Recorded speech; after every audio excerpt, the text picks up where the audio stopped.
पूजा खेडकर यांनी बनावट कागदपत्रांच्या आधारे नोकरी मिळवून IAS पद मिळवलं। मात्र हे प्रकरण उघडकीस पडलं, त्यामुळे त्यांच्यावर UPSCने गुन्हा दाखल करून तिचं IAS पद रद्द केलं होतं। त्यानंतर पूजा यांच्या आईचा हातात बंदूक घेऊन दमदाटी करण्याचा व्हिडिओ समोर आला होता। आधीच अडचणीत असलेल्या खेडकर यांचं कुटुंब नव्या वादात सापडलं आहे। मुलुंड ते ऐरोली मार्गावर सिमेंट मिक्सर ट्रक आणि कारचा अपघात झाला। त्यानंतर ट्रकमधील हेल्परचे अपहरण झाले।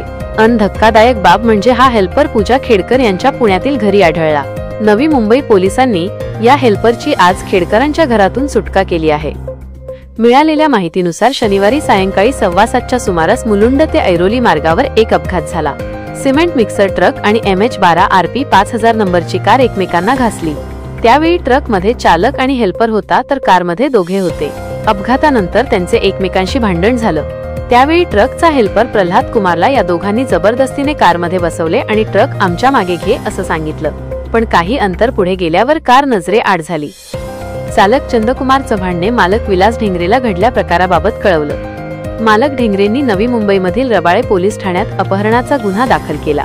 त्यानंतर पोलिसांनी तपासाची चक्र फिरवली। ही कार पूजा खेडकर यांच्या पुण्यातील घरी आढळून आली। नवी मुंबई पोलिसांनी खेडकरांचे घर गाठले, मात्र पूजा यांच्या आईने गेट उघडले नाही। त्यावेळी नवी मुंबई पोलिसांनी प्रश्नांची सरबत्ती केली।